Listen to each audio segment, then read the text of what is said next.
I never didn't believe in Bigfoot. I never believed in it, I didn't believe in it. I never gave it any thought. They kept wood knocking back and forth to each other, and it was in a pattern.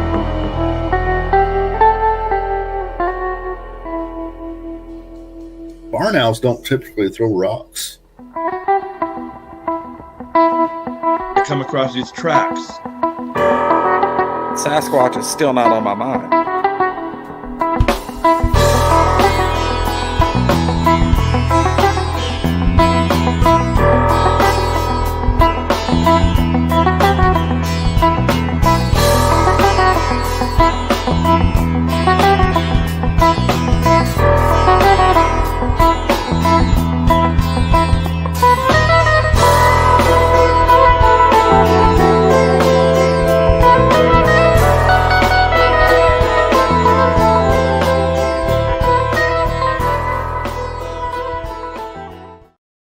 What's up, everybody in the chat, everybody watching in the future on iTunes and Spotify and your mobile phone apps. Welcome back to the Caffeinated Cryptid. Just remind everyone to please subscribe and share with all your friends. We're trying to grow this sucker. I'm talking Joe Rogan level. Make Joe Rogan look like a tiny blip on the radar. But you know what I mean? Just let's make it happen. Before we get started, let me just remind everyone also, I have merch. Go to bobbydizzle.com. You can see it on your screen. And the top of the screen there is the shop merch button. I've got a coffee cup and a t-shirt. You know, that's some good stuff. I designed them myself. Barred owls don't typically throw rocks. This is a really good coffee cup. I don't have one because it costs me money too, and I don't have that kind of stuff laying around. But enough about my little. Roger said Bo. Hang on. Roger said Bo Rogan. Who we got in the chat? Roger, Bo Rogan, Bob Rogan. Yep. I got Wendell. I got Yvette. Irette. Hello, everyone.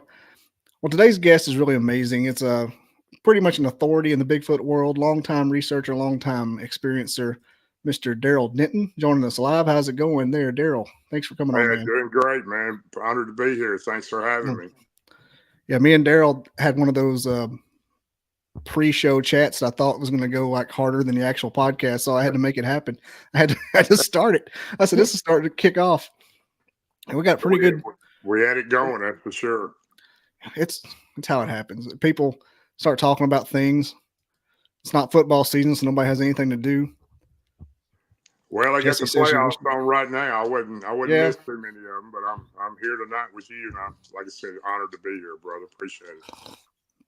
Who's your NFL team? I don't really have one. I'm a Titans, man, all the way. Tennessee Titans. Oh, yeah. I've been to that stadium. I've been to Alabama Stadium a million times, but I've been to Titan Stadium I've been to Titan Stadium like the second most, other than my high school stadium, because we always go to concerts up there. Oh yeah, been some good ones there. Some good country music concerts there.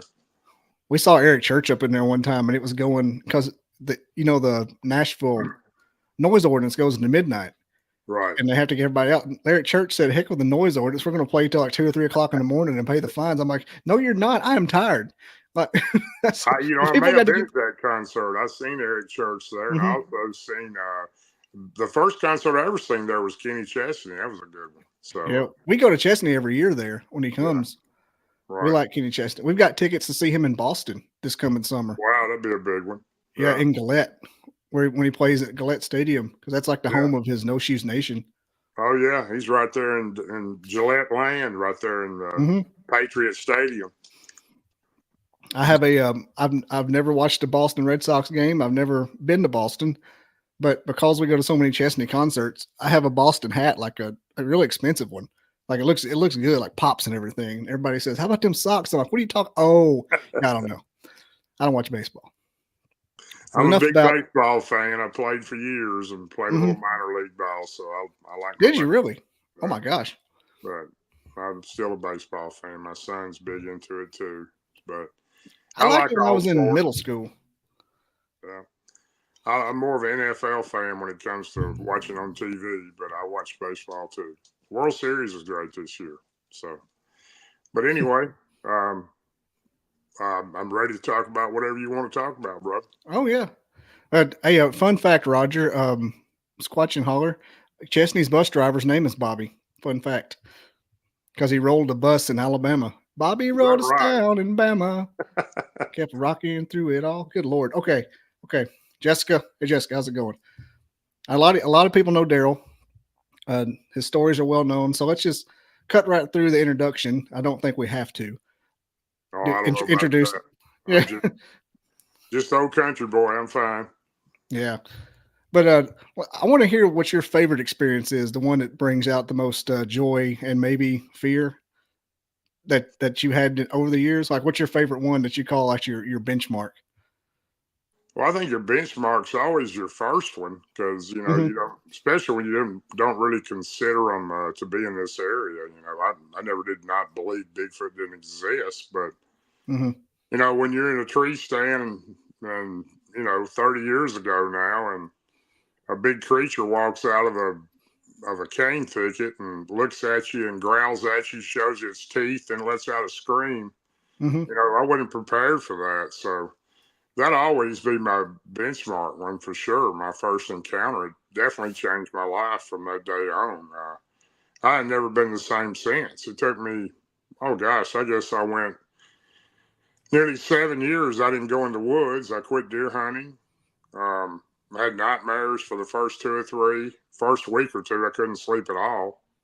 But I think your first encounter, mine anyway, when it's as terrifying as mine was, is always going to put it on the map for you. Changed my life and sent it in a completely different direction. When you don't think these things Mhm. exist, but these things are everywhere. They're not just out west like I thought they were in Washington or California or Alaska. Oregon or Alaska or British Mhm. Columbia. That's where I was thinking most of Bigfoot were, but now they're everywhere.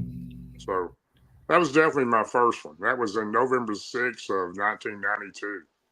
Really? So that was relatively recent. Well, it's been 31 years ago, so it's been a while. But I In mean, my mind, the 90s were 5 years ago. So yeah, well, it goes by that fast. that Believe me. just happened. Pretty much, yeah. Some people feel that way about it. Was it in Tennessee? It was in Cannon County, Tennessee. I was on my grandfather's property. Yeah, sure was. Had my hunting buddies up there. There was 3 of them that we'd been going up there for about 6 years. I'd hunted there all my life, but I'd never Mhm. been that deep in. I went deeper in than my grandfather had a good sized farm, and all the neighbors around him. It's very rural out there. Mhm. I was welcome to hunt on their property too, so it was kind of like an extension of his farm. I could pretty much just hunt as Yeah. far as I wanted, but I'd never been in that deep before. I'd hunted that farm all my life, but not that far in. So it was shocking. It was still today I feel it. That when I even tell the story, I feel it. It was took me a long time to get over it. If I hadn't had my second encounter and somewhere around 99 when I was fishing, I probably would have never gotten over it. But that was a Mhm. completely different type creature, and it changed my feeling toward the bad one that I'd seen at first. But what I seen at first is what the Tennessee folks call woodburgers. So Mhm. it Yep. was a real mean looking thing. I've never seen one like that since. It Did it surely have the wasn't traditional friendly. looking face? Sorry. It had, I wish I had known. I'd have sent you a picture. It didn't have the traditional looking face at all. Mhm. It was a real angry looking creature. It had kind of a distorted mouth on the right side. Um, Hmm. it was just angry. It didn't want me there in its area. And I was 25 foot up in a tree. It was opening day of muzzleloader, black powder season. Mhm. And me and my buddies had been going up there for about 5 or 6 years at that time. And we'd never seen anything or heard anything like that. But, going that far in, I went a lot deeper in than I'd ever went before. When I say deeper, it was a 45-minute hour walk in. And we had tree stands built all around that area to hunt out of. And then we had climbing stands too. That particular day, I had a climbing stand that I'd put up the day before. But Mhm.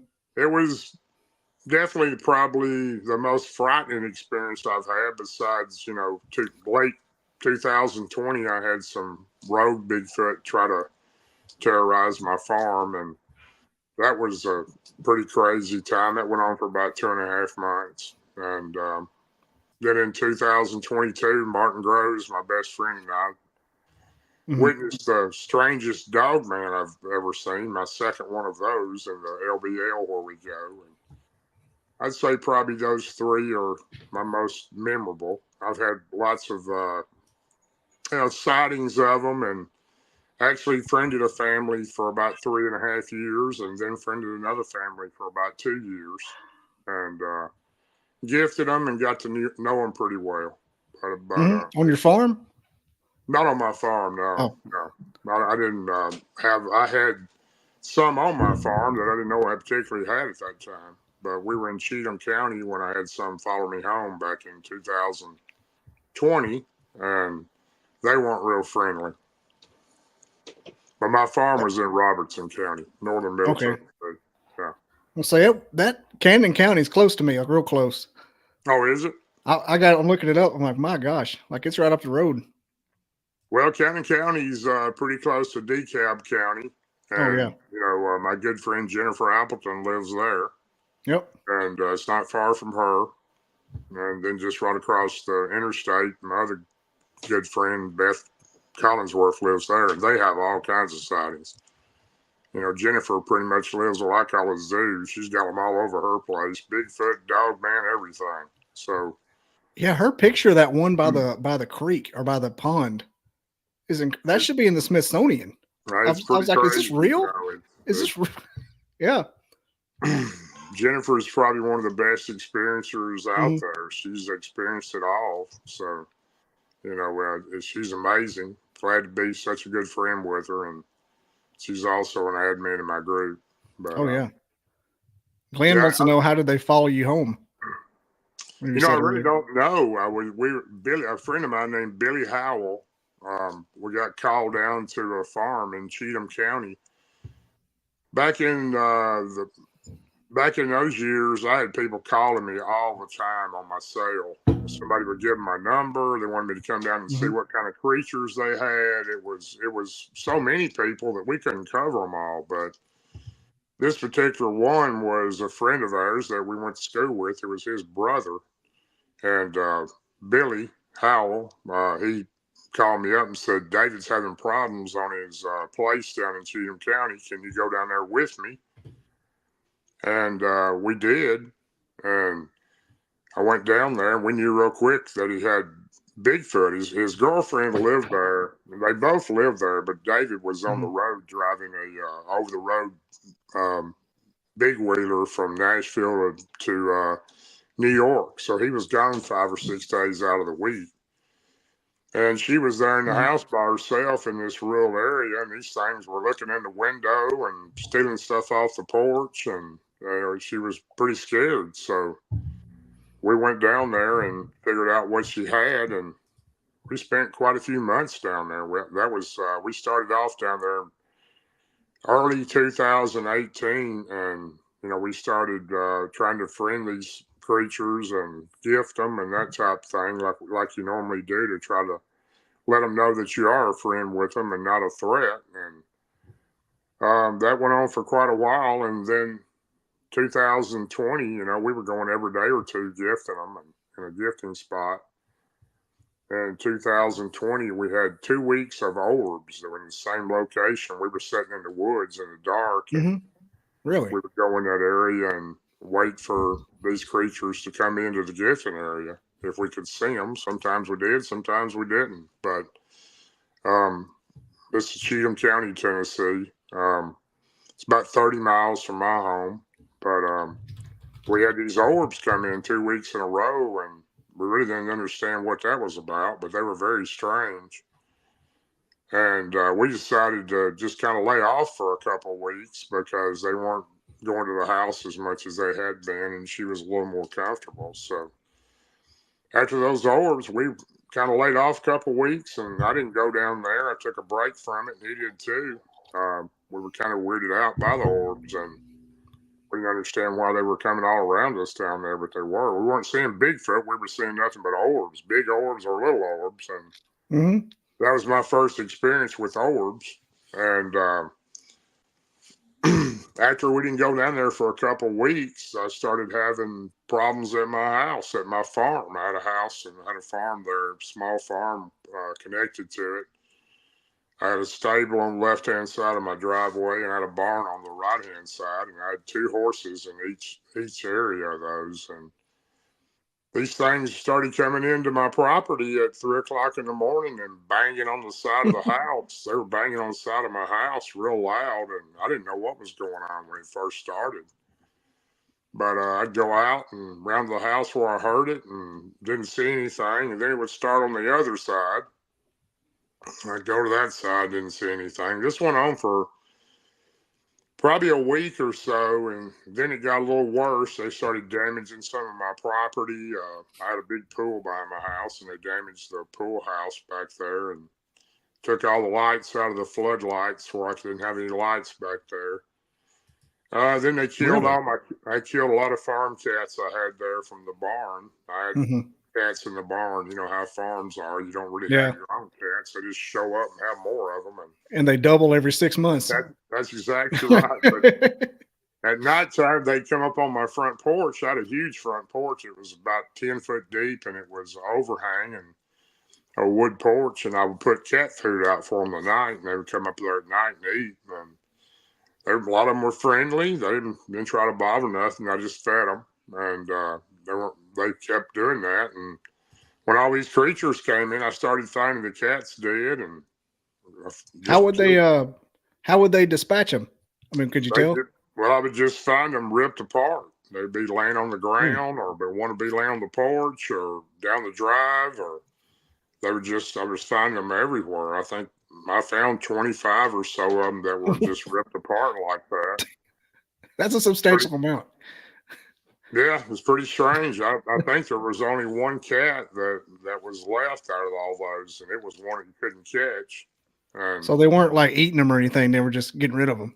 Not that I know of. They were ripped apart, but yeah, they kept banging on the house, and it got pretty scary because it kept going on every night. And back at that time, at that particular time, I was mayor of the little town there that I lived in, and Martin Groves, my close friend, he was chief deputy at the county, and he would come down and check out at night because I was there living in my house by myself.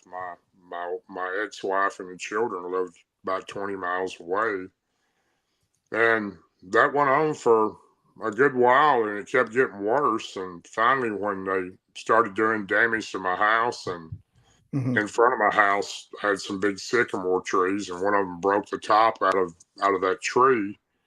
One morning when I was sitting on the porch, I noticed that. It kind of frightened me. I thought, well, what would do that? Because we hadn't had a storm, and I walked down there and seen all the tracks.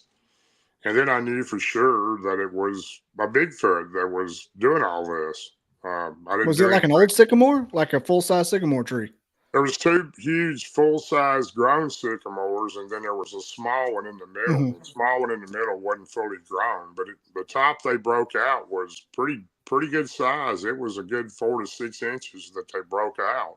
Okay, I was going to say those are not little trees usually. No, it didn't break it completely off. It was still attached to the bark on it, but it was broke all the way over and laying on the ground. And then I realized what I had a problem with, and that really kind of alarmed me because I'd already figured out that it was, by that time, I'd already seen one 2 days before coming out of the woods, and I knew what it was, but I'd never had a problem with these creatures before. We didn't do anything to them. So I don't know why they started doing this. And I'm not sure they followed me. That's all I could think of, because as far as I know, I didn't have any on my farm. I had never seen any before.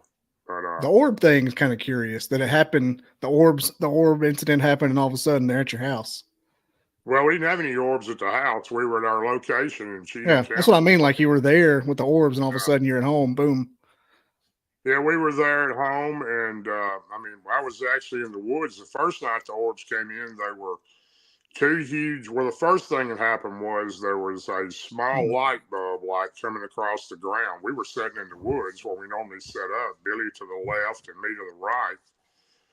And we'd sit behind these trees and wait for them to come into the gifting area, which was down to the left. And I noticed this light coming across the ground, and it looked like a light bulb on the forest floor. And I watched it for probably 70 yards. It came down a hillside, and it went through a ravine. It came up. It looked just like a light bulb coming across the ground. And I'd never seen anything like that. And it was coming right to me where I was sitting behind this tree that had two big forks in it. And it was probably about 2 foot from me, and Billy to the left held a big flashlight, a big spotlight on it, because I'd already pulled my gun. I didn't know what this thing was. And when he did, this thing stopped and looked at me, and it hissed, and it was an opossum. And it turned into an opossum, this light bulb looking thing did, and then it turned around and went right back to where it came from. We could watch it, the silhouette of it, go back. And then these, maybe 30 minutes after it went back that same direction, these two huge red and orange and pink looking orbs came down. They're about the size of beach balls. They're about the same size. We're right next to each other, and they sat and hovered about a foot off the ground. We just watched them pulsate. I was looking down toward him to the left and saying, what is this? You know, it's kind of strange. We'd never seen orbs there before. We'd had Bigfoot encounters there, and hear them, wood knock and owl calls, and hear them walking, and they would come down and get the Giffen area.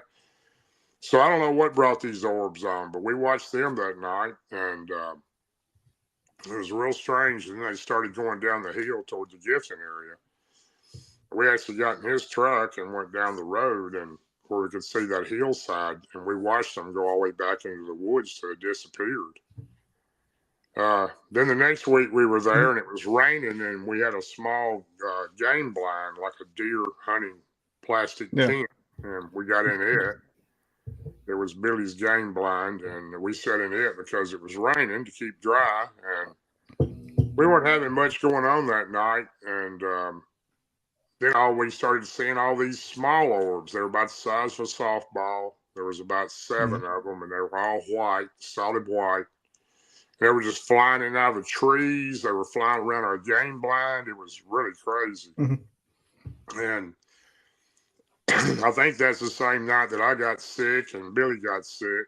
And about that time, his phone rang, and the lady back at the house said the Bigfoot are back here at the house. And so we jumped up, run out of the blind back there, and my legs. That's a heck of a phone call to get.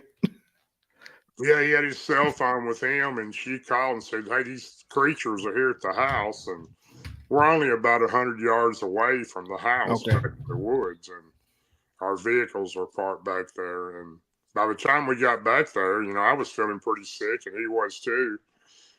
We heard the truck alarms go off. His truck alarm was going off. Mine was, and the gentleman who lives there, David, had just pulled up. He'd come in off the road, and he had a big F-250, and his truck alarm. All 3 of these alarms are going off wide open. And we couldn't get them to turn off. My watch went dead at 12:48. I don't know what made all our electronics go, but it did. And mine did, and the car, I could turn it on, but the alarm wouldn't cut off. We listened to these alarms probably for about 30 minutes or so before they all went off, and we couldn't figure out what set them off. And when we got back to the house, we didn't see any of the Bigfoot, but there was a massive handprint on the back of David's tailgate, about twice the size of my hand. Wow. And the next day, we tried to push these vehicles to get them to go off. We could never set the alarms off, so somehow they set the alarms off, and that's when we decided to take a couple-week break because we were feeling kind of strange. We didn't know what was going on down there.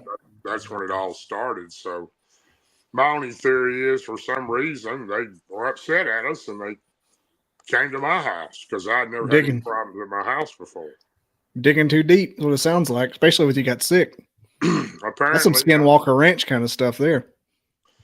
I've been zapped 2 times by Bigfoot, and I've been zapped 1 time by Dogman, but they're all different. But I don't really think it's a zapping. I think it's some type of radiation. But it makes you pretty sick. But anyway, that went on at that house for quite a while. And one night I was just fed up with it because it'd been going on for nearly a month and a half, and 2.5 months, excuse me, and I just about had enough of it because it would start every night, and I'd have officers come down my driveway, and these things were still banging on my house and tearing up stuff on my property. And my daughter had a huge playhouse that was probably weighed 5,000 pounds.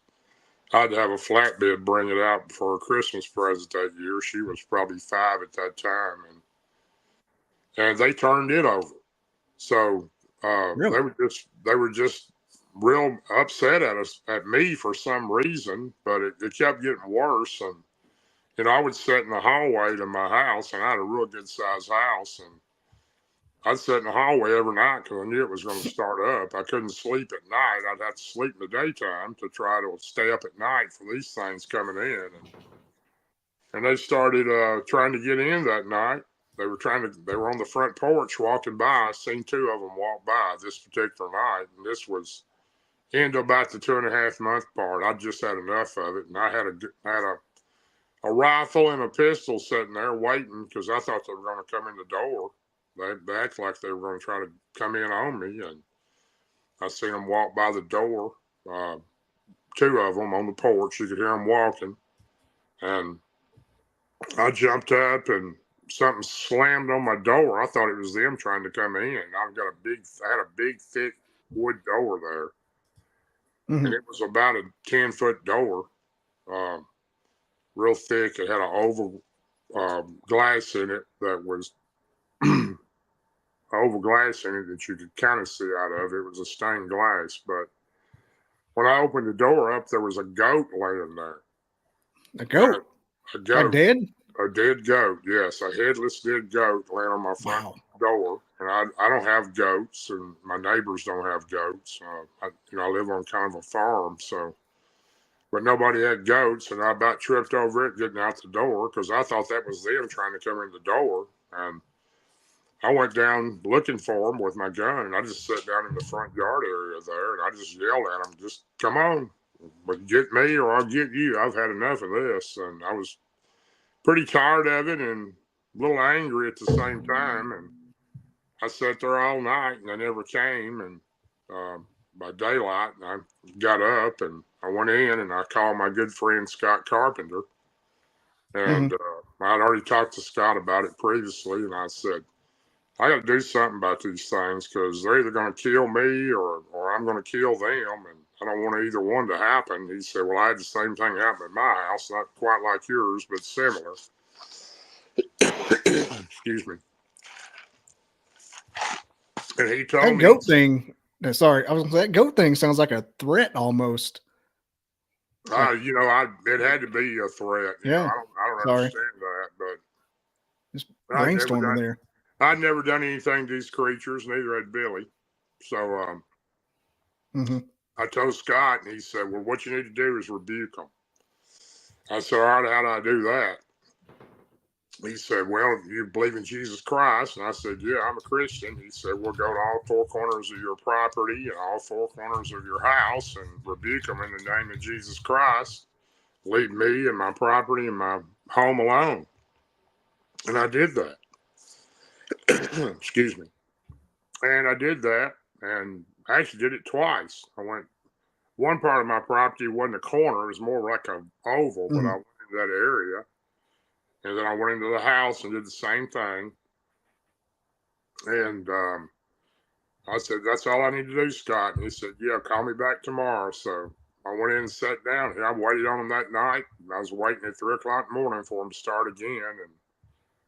And my horses were so terrified at my house. That was the part that probably bothered me worse than anything, because the horses were just terrified. They wouldn't even go in the barn or the stable. I'd already been down there a couple of nights because they were apparently going down there harassing them. And I had a big street light in each corner, one next to the stable up next to the driveway, and one up next to the barn next to the driveway. And the horses would stand with that, and they were just going crazy every night.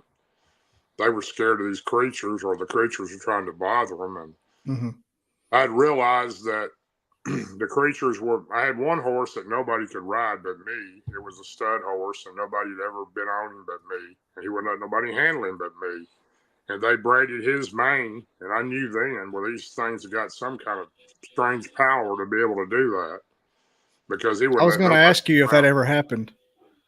If you ever got the braids. I noticed that happen in the about 2 days before I called Scott, and they would just go crazy at night, and until those horses never went back in the barn or the stable even after that. But after I rebuked them, I sat there that night and waited. They didn't come, and I sat 3 nights come by, and I was still sitting there waiting on them. They never came, and they never came back.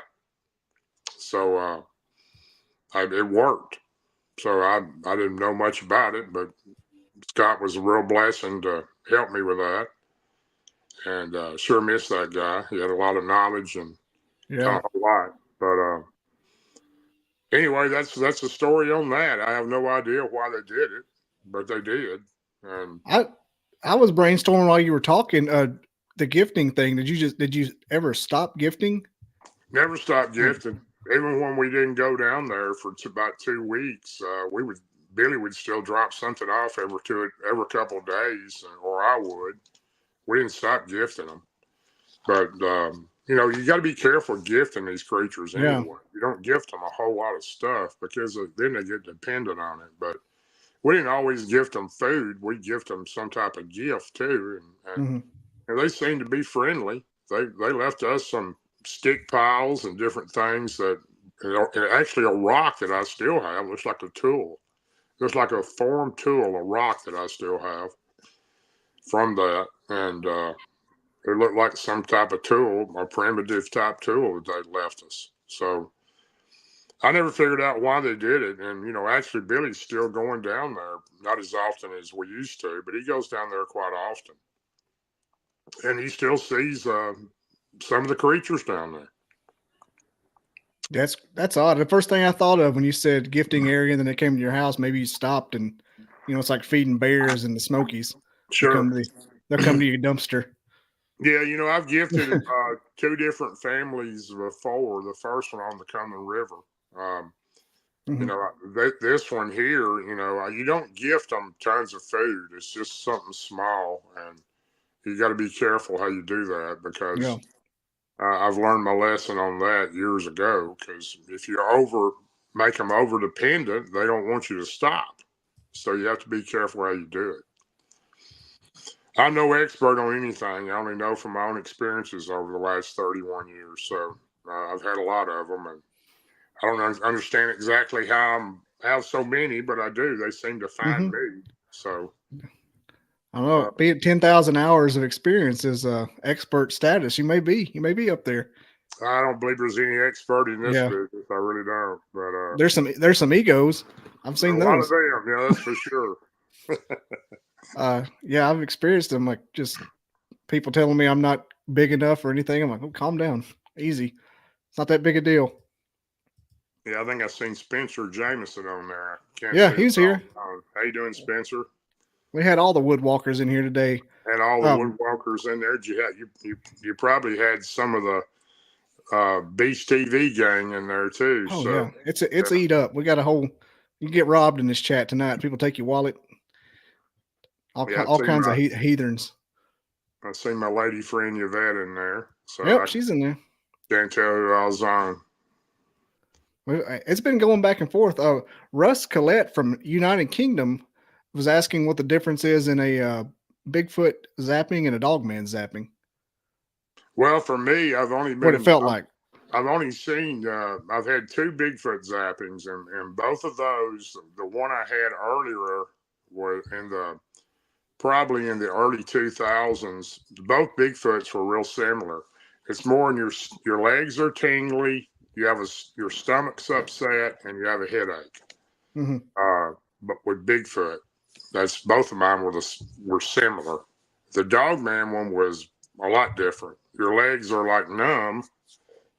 Your upper chest, it feels like it's got pressure on it.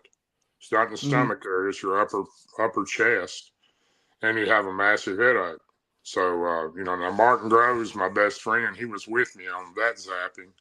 And that was in October of 22 in one of our areas we researched. And that's the sickest I've ever seen him. I was pretty frightened for him.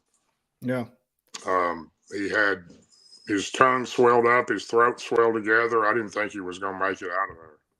But excuse me, I've been under the weather a little bit, so y'all excuse me. I think you're in good company with that. That was different. It's just that was the difference to me. It's not in the stomach area as much as it is the chest area on the Dogman. Like I said, I've only seen 2 Dogman, and I don't know how many Bigfoot I've seen over the. Well, there's a difference between forest people and Bigfoot, in my opinion. But I've seen a lot more Bigfoot and Sasquatch than I have forest people. But the forest people never zapped me. It was always the Bigfoot or the Sass. What is the difference? I've heard there may be 2 or 3 things running around.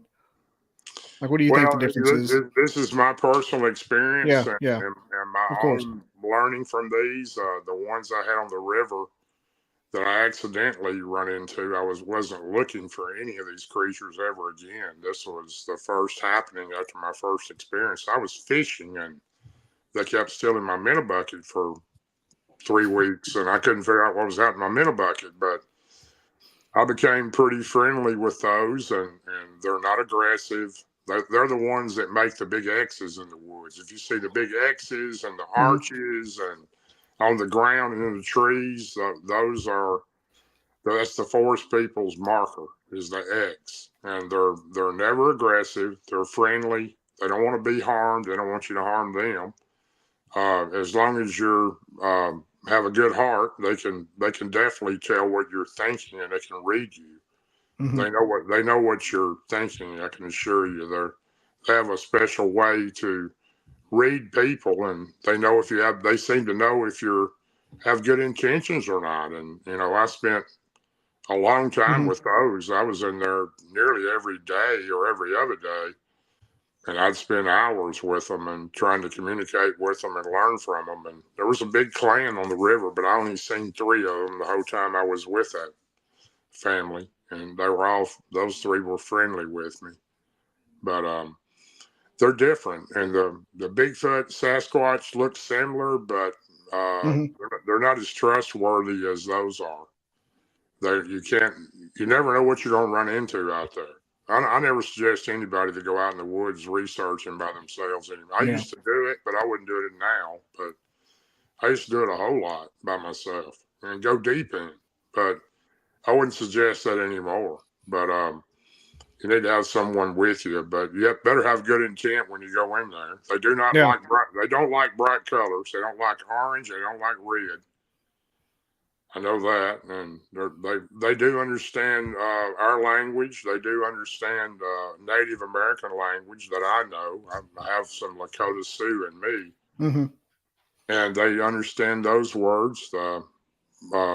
They have their own language, and they can speak some words, but I've never heard them speak sentences. I've heard people say they can, but I haven't. But after they get to know you, when I used to leave, I would say, "I'll see you later, bye." And they would start, after a while, I would hear in the kudzu, this big area that they lived in, all the thick stuff that we call kudzu, grows on the river. They would, several of them would say, "Bye." So they were mocking me by saying bye, and they got where they would say that when I'd leave. And that particular clan, which I felt like they were my own family, I gave them whistles after a while, and when I came into the woods there, they would start blowing those whistles. Really? They knew my voice, and I'd like a referee whistle? The little plastic whistles that you buy for a kid's birthday party. I bought a little bag of them at a dime store. I gave them plenty of different gifts. I just happened to give them those whistles one day, and I hung them on limbs all around where they had a little old black string on them. They were little plastic red whistles, and they had a little black string on them, and I hung them on limbs around and left them. And then the next day or so, when I came back in, they knew how to blow them. They would blow the whistle when they heard me coming in, and then they would stop blowing after I got in. So I would go sit down in a certain spot and try to communicate with them. And it took a long time, over 2 years, to get any type of substantial evidence that I was trying to get out of them. And never got what I wanted, but they did trust me. At least those three did. It was a female, and she was about 5.5 foot tall. And then there was a male behind her, about a little bigger than him. Then there was one larger that might have been about 6 foot, 6.5 foot tall. Those are the ones that I've seen regularly, and they were pretty friendly with me. They never did try to be aggressive. Mm-hmm. So that's what I call the forest people. They had the X's, and Yeah. they left me gifts. They made me a milk carton with sticks through it, and I left it at the gifting spot. And that thing's pretty cool. I still got it. It's a half-gallon milk carton that was probably in the river for a while, because at one time it was red and it's faded out to pink. And it has sticks stuck to the side, and 4 sticks come out and form X's on all 4 of the sides of the carton. They left that for me. So, You had mentioned earlier you recommend anyone going out, researching by themselves. Why do you think it is? I've always heard that hunters always say, "Well, I never saw anything," and been out here 40 years. Somebody researching's like they see they can make it happen a little quicker. I've got close friends that's been hunting all their life, and they've never seen anything. Yeah, it's just crazy. It's like the intent you were mentioning is a big deal with them. I know these creatures can feel you. Mm-hmm. I know that sounds crazy, but I even felt them when I was so close to the ones on the river. I knew their intentions, and they knew their intentions of me, and they trusted me. They trusted me to a certain extent. They would let me see them, and I would try to communicate with them, and it took 2.5 years to get anything out of them. A little more than that, maybe, but I would always tell them my name, and I learned a lot from them. And they're special ancient people. They're not an ape. Everybody, yeah. A lot of people say they're an ape. These aren't apes. These are an ancient people. And I've asked them where they came from. And I asked them numerous times, "Can you tell me where you came from?" And I did get. They pointed up. Really? And I said, "You mean from another galaxy or universe?" And pointed up. So yeah. I don't know. I truly believe that, there is a difference. I know that now. When I go in the woods, with my team, and my team is Barton Nunley and Martin Groves, and recently Ron Moorhead has been with us, and that's the people that I mainly go with, because I have complete loyalty and trust with them, and they do with me. And we've had a lot of encounters, in different places. But we were doing I was doing a video for Barton's channel, a campfire chat back this last October, just a few months ago, down in a spot we were camping out, me and Martin and Ron Moorhead. And it was amazing. Barton couldn't believe it. These Bigfoot, they just seemed to find me. They were right behind us. They were breaking limbs and branches and making all kinds of noises the whole time I was talking. And Barton kept looking around. He goes, "I can't believe this." He goes, "These things are all around us." And they were just, Barton got a picture, I think, of 2 of them, but, they were just walking around, maybe 100 feet from us in the wood line, and they were listening to us. And, these creatures are, they're afraid of people. And there again, you have to make sure what kind you're around. You don't know what kind you're going to run into. I truly believe some of these things will hurt you, possibly kill you. You don't know what kind you're going to run into. You have to be careful with them, because a lot of them will bluff charge you. They're not very friendly. They don't want to be around people at all. But, when you get around the forest people, they're completely different. As long as you don't try to harm them, they'll welcome you into their home. So, I know it sounds crazy to a lot of people. It's just my experience that I've run into. I have a special feeling toward them, and they do the same with me. And I don't know how I have that. I have no idea at all. I didn't choose it, but I do. So. Oh yeah. I mean, some people, like people say, Michelle says, some people are just more sensitive and marked, maybe got the good intentions. Yeah. I don't really know. I know that they do seem to pick up some type of feeling from your heart that you're not there to harm them or not, your intentions. I've encountered that a lot, and that's why I know what not to do. They don't like cameras. They don't like guns. Yeah. They don't like red. They don't like red plaid at all, or bright colors, and I don't know why they don't, because they haven't been able to tell me. But that's things they don't like. They don't like a lot of people either. They, one or two people have a whole lot better chance to encounter one than a whole group of people. So just act normal when you go in. I mean, just be normal. Sit around and talk at the campfire if you're going to go in and camp, and just be yourself. Don't try to do anything special to attract them or anything. That's what's worked for me. I don't know. Maybe it doesn't work for everybody, but that's what I've always done. And they just seem to find me. What is the as far as facial features go between the forest people and what you call the actual Sasquatch? Do they look different or just act different? Well, I'm not sure how many different types there are. After my first sighting, I think that I've personally seen 3 different types of them. That's what I think I've seen, and it could have been more, but that's what I think. The first creature was what I call the wood booger, and it was really aggressive, not friendly, didn't like me being there at all. And I probably invaded its territory in his hunting area. And it wanted me out of there. And it looked very, very mean. I don't know how to explain it. I don't have a picture, but it's probably the meanest looking creature I've seen. And the ones I had on the river, the forest people, they look more like I went to the library back in that day. Of course, we didn't have cell phones or the internet back in 92. But I went to the library and I looked through some books and I found what was called the 10 type of Bigfoot. And I don't know if there's 10 type or 100 type. I have no idea. But these particular types, the number 2 was called the wood booger. And that's what I seen, except this picture had red eyes. The one I seen did not have red eyes. They were black. And the one I seen at the river looked more like the type 3 or 4, more like the patty. It looked more like that type. That's the forest people. Those look more like that type. The forest people and patty look similar. They look similar, yes.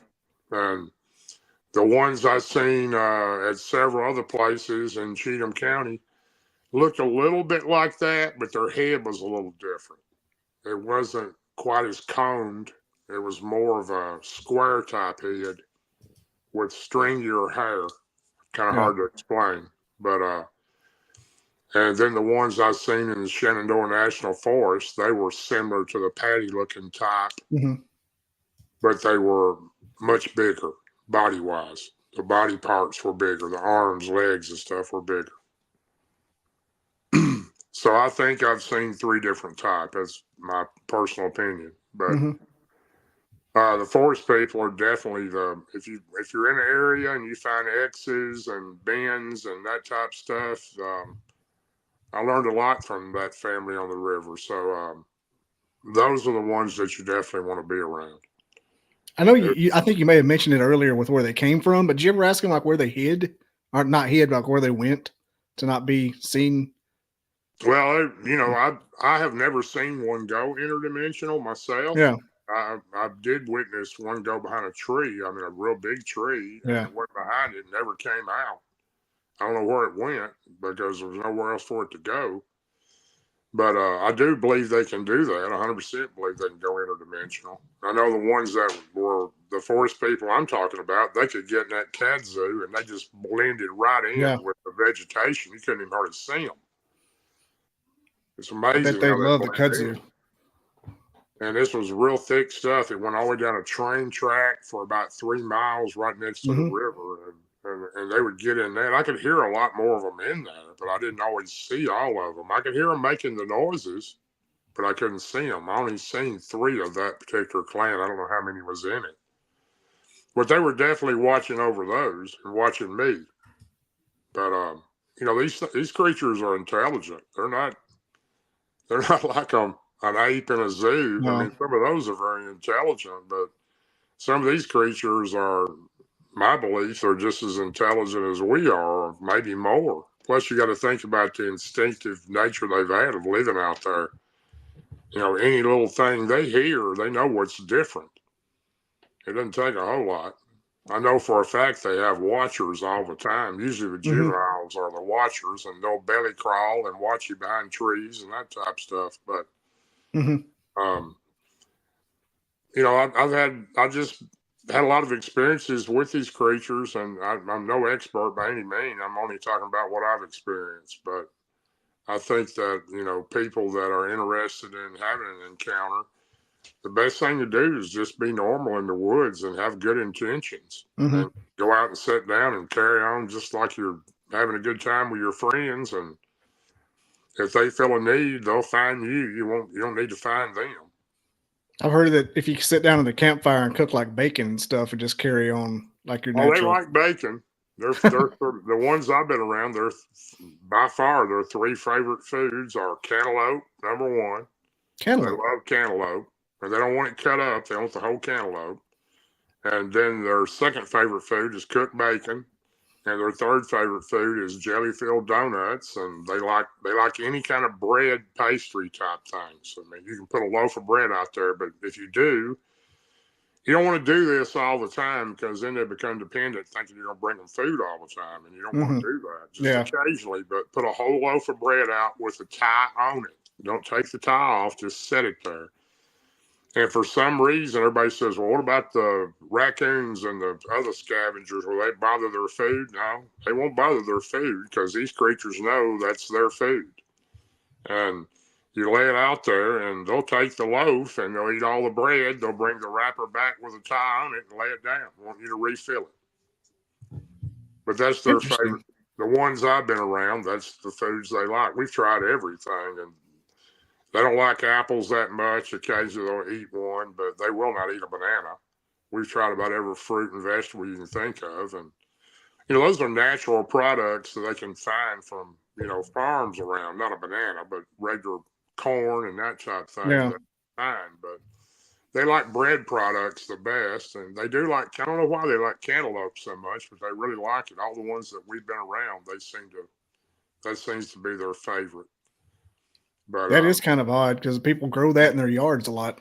It's like a common garden. Well, the lady down in Cheatham County had those on her deck, those and watermelons. They were up on her deck, and they would come up there at night and steal the watermelon and cantaloupe off her deck. So they would get all of them that she would lay up there, you know, from the garden.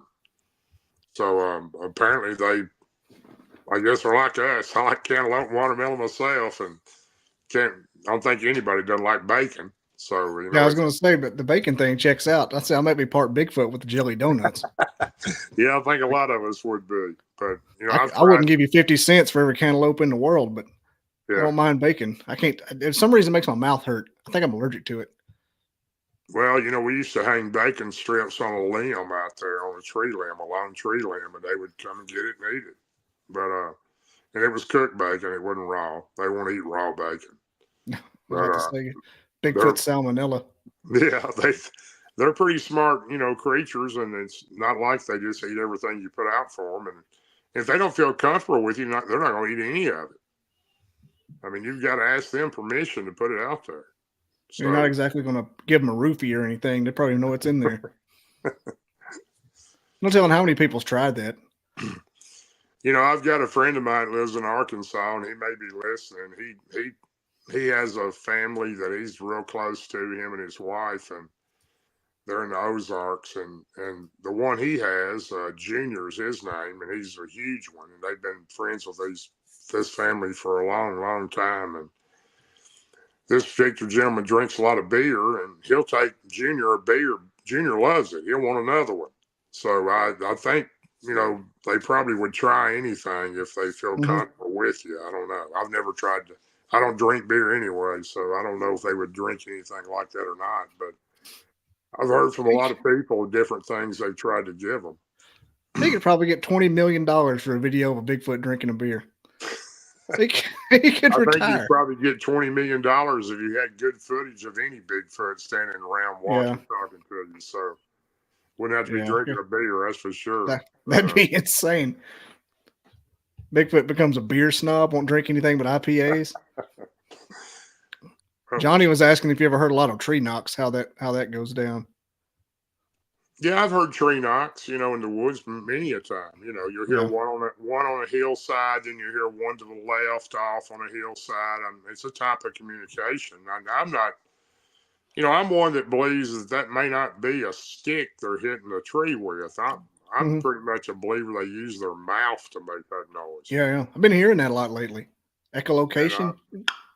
Well, I've just heard it many times, and the owl calls are so real, you'll think it's an owl, but, the difference between that owl call and a Bigfoot owl call is it kind of goes longer than a normal owl call. It'll go a little longer. But do you like my T-shirt from the? You're looking sharp, yeah.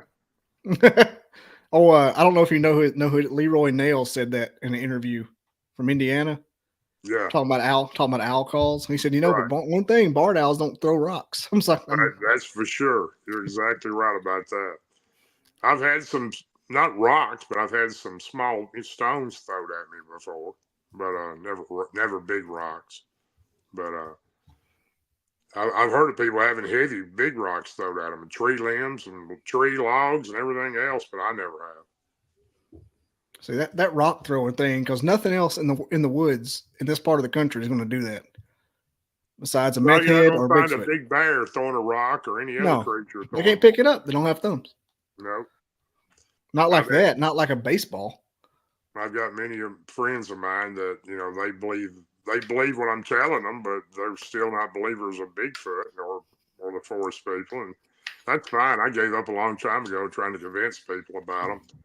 I don't really care whether they believe it or not. I know what I've seen, and I know what I've witnessed. So we're kind of an age where we don't have to believe it. I mean, it doesn't matter if you believe it or not. They're there or they're not. It's not going to be like you not believing. It's really a whole lot different now than it was when I got into it by complete accident. In the 90s, there wasn't any Facebook. There wasn't any groups to talk to or share your encounters with, and there surely wasn't any podcast or radio stations like you have. There was nobody to talk to. Me and Martin Groves used to sit around and talk about it.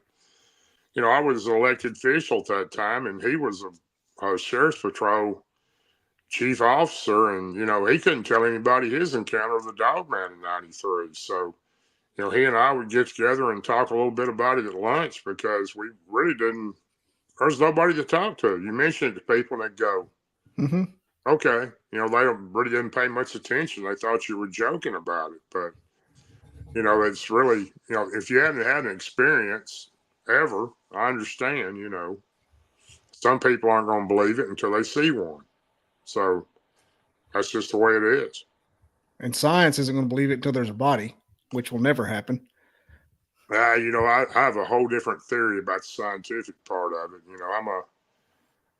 Jeffrey Meldrum is a perfect example of that. I think Dr. Jeffrey Meldrum's done a whole lot for the Bigfoot community as far as proving they exist, especially with, samples and footprints and tracks, all the stuff he's proven. But the scientific community has such a big difference in my feeling about it. They think they're apes, and because they don't want to mess up their evolution theory. They want to keep that in track, and they're definitely not apes. So, people can believe what they want, but these creatures are not apes, and they don't even act like an ape. They act like a human. They seem to be married to that ape thing. Like everything has to be an ape or it's nothing. Well, if you go to the scientific community, that's definitely the case because, like I said, they don't want to mess up the evolution theory because it throws their entire studies off track. And where are they going to put the Bigfoot at? Where's he fit at? He's just way over here at a branch. Yeah. Same reason they don't like Graham Hancock and that other guy because of his ancient pre-Clovis stuff. That's probably true, too. The ancient apocalypse. Hey, Joe, Daryl mentioned he saw several orbs earlier. He meant to go back and start it, but saw a couple of orbs and floated off, and one light bulb turned into an opossum and floated back off. So he's definitely seen some anomalous behavior as far as lights go. I've seen quite a few orbs since then. Oh, really? Yeah, Barton Nunley. Actually, it was last February of last year.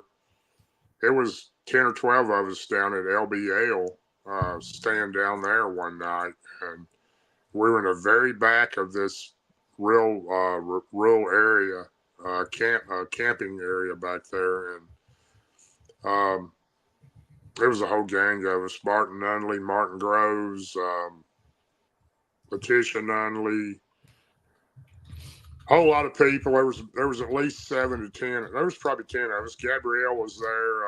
Elijah Henderson, Gabrielle Henderson. There was our regular group that we hang out down there with. Mark Maychek, Letitia Nunley, Krista Tweedy, and Brandy were down there that night too. And we were in this one area, and I don't know if you've ever seen this. I'm not really into paranormal stuff that much, but they got this spinning bowl. You know what I'm talking about? It's a bowl you make go round and around, and it can bring spirits or paranormal out in the area. And of course, LBL's got a lot of paranormal stuff down there with probably over 100 cemeteries in that area. No telling how many is underwater. And they were fooling with those things, and I'd never seen one of them. I think they call them a singing bowl or something, but it's an odd little thing. Yeah, we were sitting there grilling out, a whole bunch of us, and we were all parked there in the back, and all of a sudden, we started seeing all kinds of orbs. I mean, one go flying right behind us, and I even seen one that was like a spear to the left of us. It was long, maybe 3 foot long. It was just kind of floating across to the left. We seen one that was kind of the shape of a Dogman head. Then we had one come right up next to Letitia Nunley's car. She thought it was somebody walking in the woods with a flashlight, but it was just a big white orb. It floated right past us.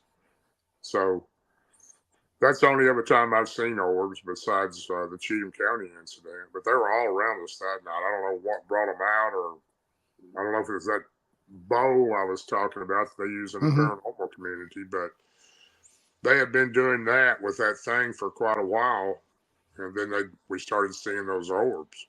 So, but the these Tibetan singing bowl. I can't remember what it's called. What did you call it again? The Tibetan singing bowl. Yeah, I think that's what it is. Yeah. Yeah. You spin this little thing in it, and it makes a sound. And that was a night that Martin was telling his first encounter, and Barton was recording him next to a fire we had going there. And we started seeing those orbs. They were everywhere.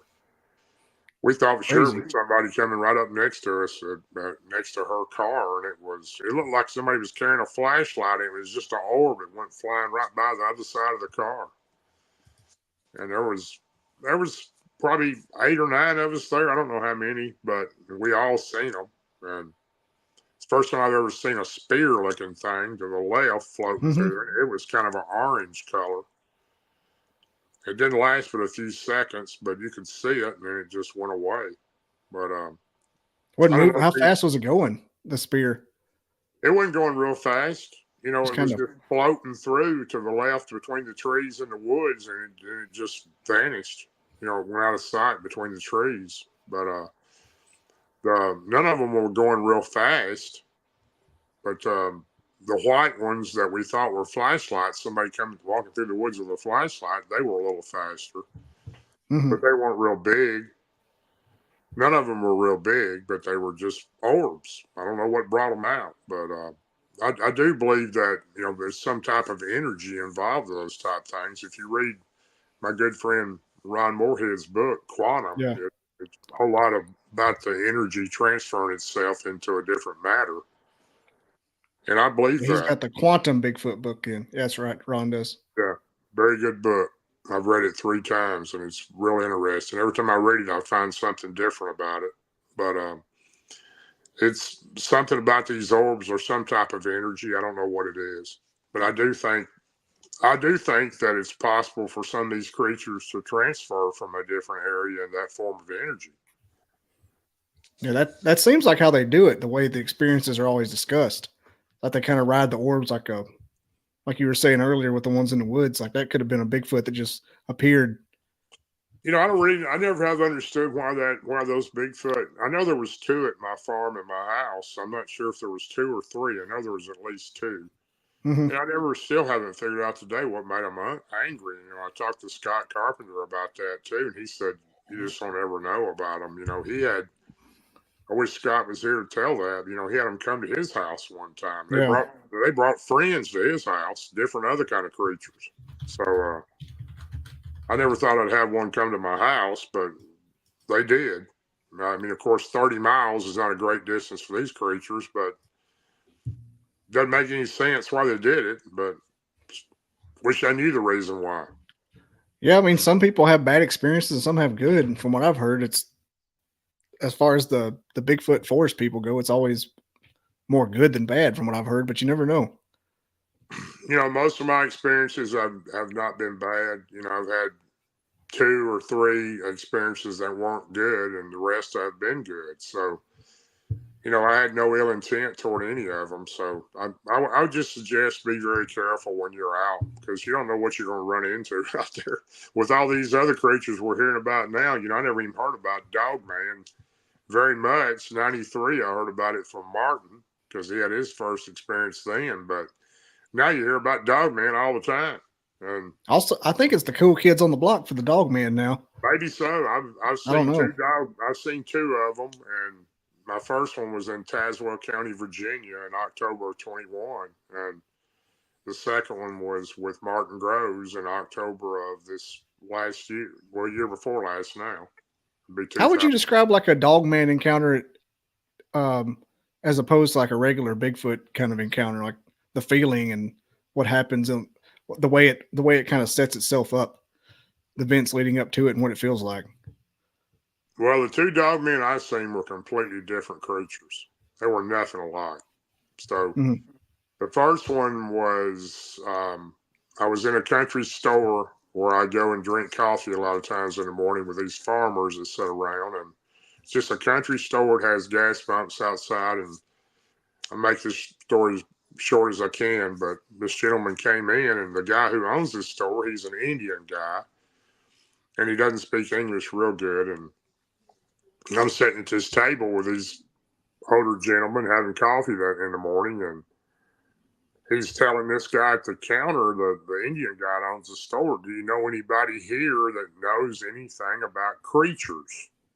And I'm sitting at the end of the table, and I heard creatures, and I just happened to look around because I heard that word. And the guy was kind of looking back toward us too. And I said, what kind of creatures? And he said, I don't know, but he has a little boy with him, his son. He was living with his great aunt out in Tazewell County. I think it's Tazewell County or Tazewell. What is Tazewell, Virginia is what it's called. I don't know what it is. But anyway, he said, I've got creatures and they're coming and they're killing my great aunt's goats. And I said, well, where do you live? And he told me, and I got to talking to him. And of course, these other gentlemen there, they don't care about fooling with that kind of stuff, but I went out and talked to him, and he said, well, you can follow me now. I said, well, I can't do it right now, but if you'll give me your number and your address, I'll come out there and see what you got. And I went out there a day or so later. I lost GPS going out there. It was so far out in the rural area. I had to go back to the main highway, and I called the guy, and he said, well, I'll meet you at this country store that's closed. It's an old store there. It's closed. Looks like an old gas station. I met him there and followed him to his place and went across the creek and went out to his place there to the left, to where he lived with him and his wife and his son and daughter lived with his great aunt who lived there. And he said, something's killed all my aunt's goats. Can you come out here to the pen? And I did. I went out there, and the goats were already gone. They'd already hauled them off. And I asked him, when this happened. He said, well, the last goats were killed a couple of days ago, and I could see tracks. It was real muddy right there in front of that little small shed-like barn these goats were living in. And it was real wet and muddy right there. And he said, well, these are the tracks it left. And I knew immediately when I seen the tracks, it wasn't a Bigfoot. I knew what it was. Well, I had a good feeling it was probably a Dogman. It looked like a Dogman track. And he said, this right here is what's killed it. It's tore them up pretty good. And we had 7. We have none now. And we're kind of frightened for the children to be out here playing. Yeah. Could you look around? And you're welcome to go up on the hill here. And he showed me around. There was a big field next to this area here that was fenced in. It was probably 150 yards long and probably 200 yards wide, and it was fenced in. It went to a wood line in the back, and it had sage grass in spots of it, not all in it. And that's where the goats had been roaming in there. And he told me to go across the creek and make a right, and I parked on this hill overlooking that field. There was a gate on top of that hill, and I went through and parked my truck up there. And I sat up there for about 3 weeks. Almost 3 weeks. It was about a 3-hour drive for me from where I was coming from, but I kind of committed to him that I would try to find out what it was because he was pretty scared. And I stayed out there. I was just about at the point where I was ready to give up on it because I wasn't seeing anything. And I was sitting out there in the dark. I would get there about 2 o'clock and stay to the evening because he was seeing them in the evening when they came out. And this evening, one of the evenings, I was about my last day there. I was about to give up. I was going to call it over with. And I was sitting in my truck on this overlook looking in that field. And I noticed right before dark something in the corner of the field up there. And it came across the fence. Now, this is like 150 yards from where I'm sitting. It's a good ways off. But I could see it was some kind of creature. It stepped over the fence. It was running across this field on all fours, and it wasn't running like a dog. It was kind of like galloping like my horses do. And it was a strange run, and I noticed that, and I kept watching it, and I had binoculars, and I was watching it, and when it come out of the sage grass the second time, I could tell that it was something I'd never seen before. And it went across that field, and it ran all the way down to about 50 yards from where I was overlooking this field, and it stopped right there at the corner of that fence line, and it stood up. I could see the hot part of its legs, but I couldn't see its feet. But it looked right at me. I looked right in my direction, and didn't look at me, but it looked in my direction, and it stepped over the fence and went into the wood line. Now, this creature was not massive. I actually went down there the next day, and I took a tape measure because I measured it from where it was at next to a tree limb. It was about 6'2", which is not small, but it wasn't massive. I've always heard of Dogman being a lot bigger, but that's what this was. Yeah. It looked identical to a black German Shepherd's head, except the head was a lot bigger than a normal German Shepherd's head. It was a lot bigger. Solid black, no other markings, just solid black. It had like a German Shepherd head, and it looked right in my direction, but it didn't look at me. And so I went back the next day, got up there early morning. Keep going. I got to turn the camera off a second. Got to fix something. Went ahead and went back the next day and parked my truck. And as I went up there and went through the field and went up to where it crossed over. And I went down into that area and I walked around. There was a trail going through there. It was kind of thick through there, but a trail went around there to a bluff. There was a bluff on the left-hand side, kind of like a mountainside. And there was a lot of bones laying around it, old bones. They weren't fresh. And something had dug up under that bluff, or what might have been part of a cave or something, but it wasn't real high. It wasn't very deep. But something had been going up under there, and I could see the tracks in it. But I got kind of weird feeling because I didn't want to be in there by myself. I didn't know if there was one of these things or several of them. So I kind of made my way out of there. And as I was leaving, a game and fish guy was coming out from the farmhouse up there where the gentleman lived. And he stopped me and he said, "What are you doing?" And I said, "Well, I had permission to be up here. The gentleman here gave me permission to park up there and just scout out." He goes, "Well, there's nothing in season right now." I said, "I was just looking around for different animals. I didn't give him a specific. I didn't want him to know You what didn't I say was dog doing. man. Yeah, I didn't want to say I was looking for a that. giant werewolf. So he said, "Well, you have written permission?" I said, "No, I don't." And he said, "Well, follow me up here to the house," and I did. I actually got in his truck and rode up there with him.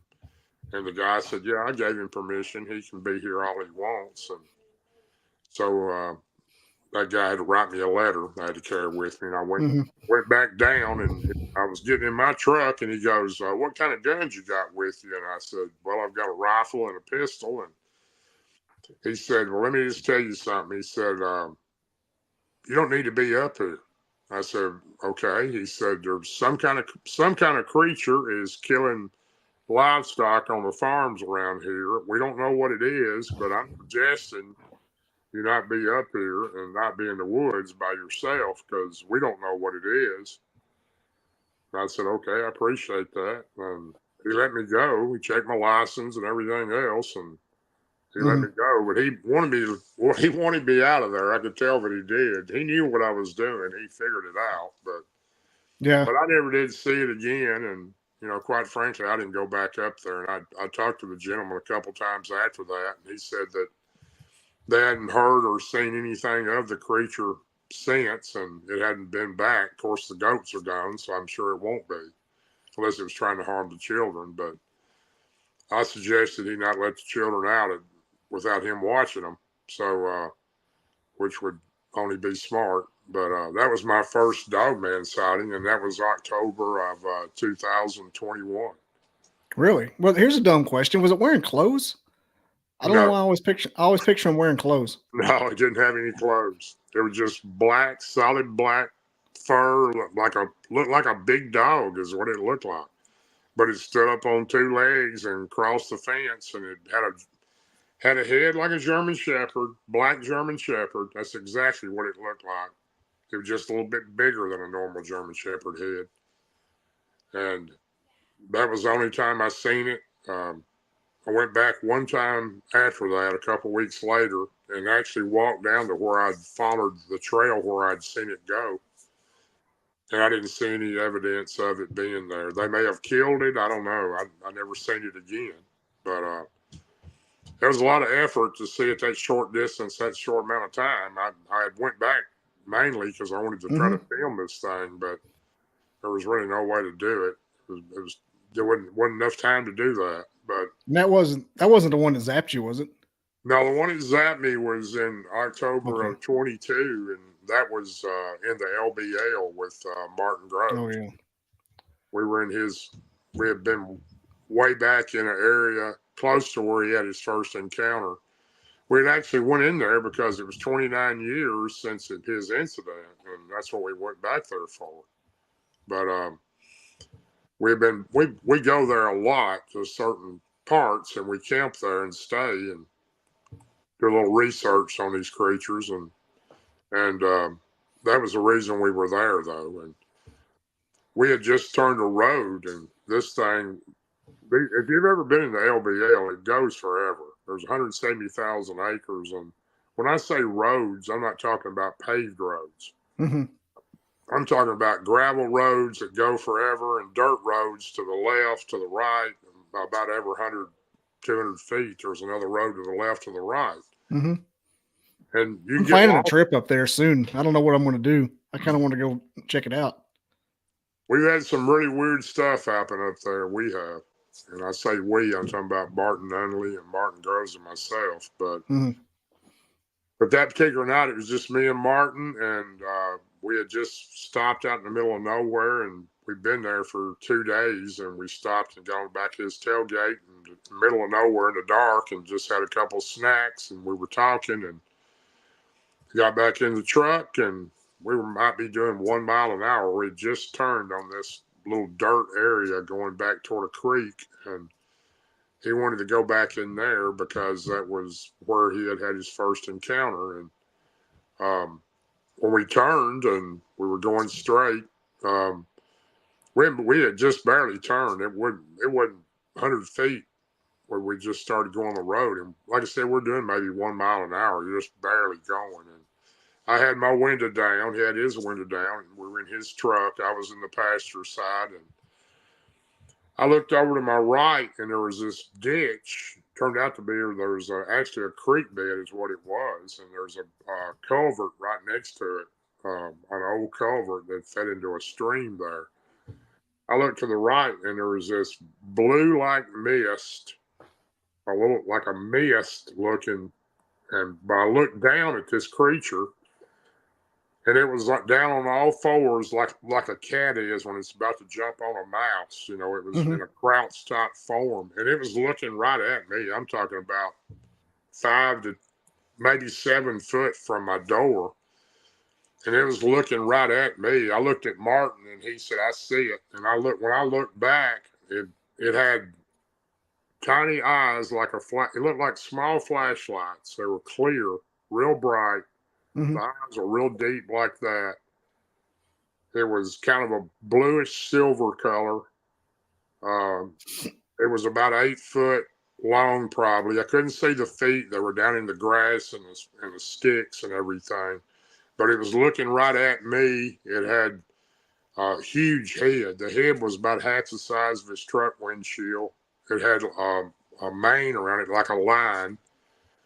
And it was just staring at me with kind of like a smirk looking on its face, like it was going to jump right in the window and get me. And I looked back at him, and about that time, this thing jumps up and it goes back behind the truck. It didn't run or walk. Martin said it. He looked in the rearview mirror. He said it just glided like across, and it turned to the left. It went past the truck. It went through a partial field, and then it went up this hillside, and it was breaking limbs and branches, and you could hear it just tearing up all kinds of stuff going up through there. I looked back at Martin, and he was coughing and trying to get his breath, and I said, "Are you okay?" And he goes, "No, I can't breathe." His tongue had swelled up, and his throat swelled together.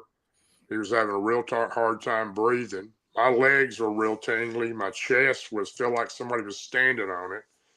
And I had a headache. And I looked back at him. I said, "Are you going to make it?" And he goes, "I don't know. I can't breathe." And here we are out in the middle of nowhere. And I said, "Well, let me drive and we'll get you to somewhere." And he said, "No, let's get out of here." And he's trying to drive, and he's literally gasping for his breath, trying to breathe. And I kept saying, "Let me drive. Are you going to pass out?" "No, I'm going to make it." And we got out we went on to the end of that road, and we turned left and came back down and got on the trace is the main road that runs through there. And we went to a lighted area, and I got him out. He could barely get out of the vehicle. I was starting to feel a little better. My legs were kind of tingly, but the worst thing was my chest. I felt like somebody was standing on it. My headache was in the center, and it was like a real sharp pain headache. And I said, "Are you going to be all right?" And he goes, "I don't know." I said, "Let me take you to the hospital." He said, "No, we can't do that." We stayed there a couple hours, and I finally got him. He got where he was a little better. He drank some water, and we sat there, and we both got to feeling a little better. And we were going to stay that night, but I was too worried about him. I said, let's go on back toward the house. So we headed on back, and I tried my best to get him to go to the hospital, but he wouldn't go. But whatever this thing did, I can't smell a lot of stuff since I got COVID in 2020. I don't smell everything, but he said the truck stunk so bad he couldn't stand the smell of it. Excuse me again. It also had sprayed some type of film-like stuff on the truck. Really? Like, what was it? What was it like to film? Excuse me again. You're right. It's I didn't see it. He just told me about it, and when he got home the next day, he said it was some kind of like lacquer-like stuff on the truck, and he actually took it to a paint and body shop and had it buffed 2 or 3 times to try to get it off. And he cleaned inside the truck several times, and it still didn't get all the smell out. But there's still some of that film on the hood of the truck, the very edge of the hood. So I don't know what it was, some kind of something they put off. But Yeah, I thought for sure that he was going to pass out because he was really gasping for breath because it had done something, allergic reaction to it. yeah, that's what it sounded like an anaphylactic shock almost. He was sick for nearly a week after that. I mean, so sick that he had to stay. He just had to stay in the bed. He was that sick. I wonder why possible to get that film analyzed or something like some kind of lab. That's what we mentioned. We mentioned that several. I mentioned that to him several times. He ought to try to get that analyzed. There's still some on the edge of the hood. You can see Say if it's still there, it's got to be something. I mean, even if it's the problem I've run into over the years with finding stuff to be analyzed. Though I actually had a lot of Bigfoot evidence, and forced people evidence. I mean, as far as scat, hair, everything, and as recently as 2018 or so, you couldn't find anybody that would do the DNA testing on it without a huge price. And when I say big price, I'm talking about in the thousands. And then I was told by several of them, well, if it comes back unknown animal or creature, we're not going to tell you anything. So that's a problem we've got in this community. We really don't have anybody that will work with researchers on this type of stuff, Yeah. But Melba Kitchum, Dr. Melba Kitchum, when she done the genome project, she ran into the same problem. I mean, there was a couple of labs that came through and told her what they had, but then there was some of the other labs that said, well, we don't know. And you spend thousands of dollars and you get no answers. So I actually carried a bag of Bigfoot scat in my truck. Billy Howard used to laugh at me. He said, you still got that in the truck? I carried that for probably a year and a half. And never could find anybody that I could afford to send off and have, examined and get an answer back anyway. That's so odd. Everybody wants to find out, but nobody wants to put their career on the line for it, I don't guess. Or their reputation. Well, they told me the two places that I called, and I think Billy called he might have called more than that, but they all told us if it comes back unknown or anything, we don't know what it is, we're not going to give you anything. I mean, there's nothing we can tell you. They're not going to say, well, it's an unknown creature, it's an unknown animal, whatever. And the figures we were getting then was, I remember it was $3,000, real close to it. And to come up with that kind of money to spend on it and then not get an answer, you're basically just donating the money to the lab. Yeah, and they could just say it's unknown anyway, and you to go kick rocks. What are you going to do? That's a service that we need in this community because there's so many people out there. There's some great researchers out there, people I don't even know, that's got all kinds of evidence of different type of these creatures. Not just Bigfoot and Dogman. I'm sure probably some other things too, but they don't know what to do with it either. Well, I know of one biologist that has access to a neutron microscope, but he always tries to get hair from people, but nobody ever donated to him. Oh, really? Yeah, he's over in Texas. Well, he used to be a co-host of mine, but he's got access to it because he went to the school over there. He said he can get it in there and get it out without anybody knowing what it is. But people are like, "Oh, I don't want to donate that." Well, I would mind donating some things. I don't mind doing it a bit. Yeah, I talked to him. I was just texting with him yesterday. He's got access. Mm-hmm. I've got, I had a lot of stuff for a long time that I saved up, just kept it, hoping I'd find somebody. But, we had no luck ourselves. We tried. But if you've got somebody, I'll be glad to send some stuff to him. I legitimately do. So I'll reach out to him. I talked to him yesterday because I went to a show. He was asking how it was. I still got the rock that I was talking about, the tool. I still got that. Oh yeah. And I've still got, I believe I've still got some hair, and I believe, I know probably stuff like saliva and all that type of stuff would probably be no good by now because we had all kinds of, cantaloupe parts that they had eaten the cantaloupe, and we had that forever in bags. the actual DNA from the saliva from the creatures, but we had nowhere to send them. I don't know if they would still be good now or not, but I don't know what kind of time frame something like that has. But anyway, I'd be interested in getting a hold of this person, and I'm sure I could probably dig up something he could look at. Yeah, I'll talk to him here in a second as soon as we get off here. Sounds he good. lives over just west of Houston. Okay. He's a practicing biologist with access to a lab, so I'll definitely reach out to him. All right, I appreciate that. All right. Well, you've been a great guest here. I'm really informative. I needed it. The hell's about to freeze over in the morning, so I have to get a episode out for my internet freezes Well, I up. appreciate you having me on. Thank you very much. Yeah, thanks everybody in the audience as well. The link to Daryl's group is in the description. Sorry. Yeah, our group is Bigfoot believers and other creatures, and we're a kind of unique group. We don't allow any criticism, so anybody can feel comfortable and free to come on there and tell their stories or their encounters, and you're not going to be ridiculed. Feel free to do that. We'd love to have you join us. And I always give a shout out to my close friend Ron Moorhead. If you haven't read Quantum, get that. Martin Grove's got two of the best books you've ever read. Our story of the LBL, the actual Dogman, is in his second book, The Beast Between the Rivers. That encounter's in there. And, of course, Martin Unley, he's my other research partner and does a whole lot. He's got Inhumanoids. I might check him out. He's got a good show also.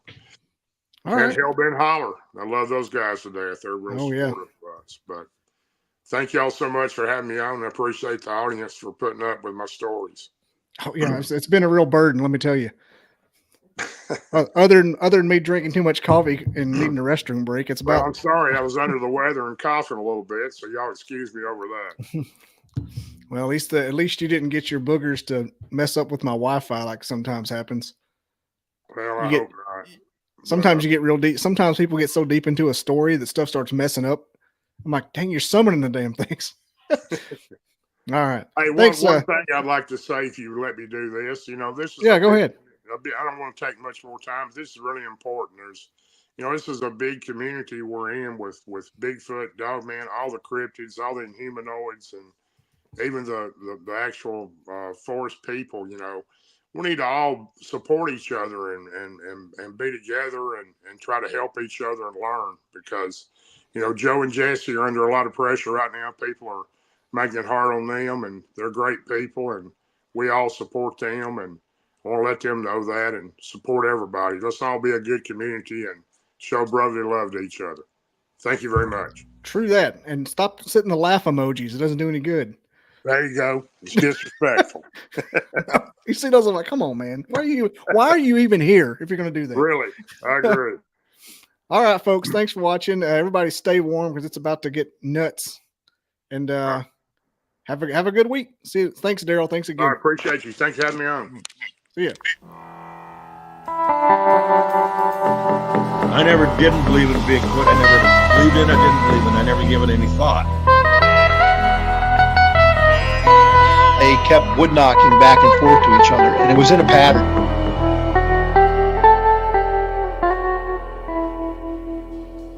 Barn owls don't typically throw rocks. I come across these tracks. Sasquatch is still not on my mind.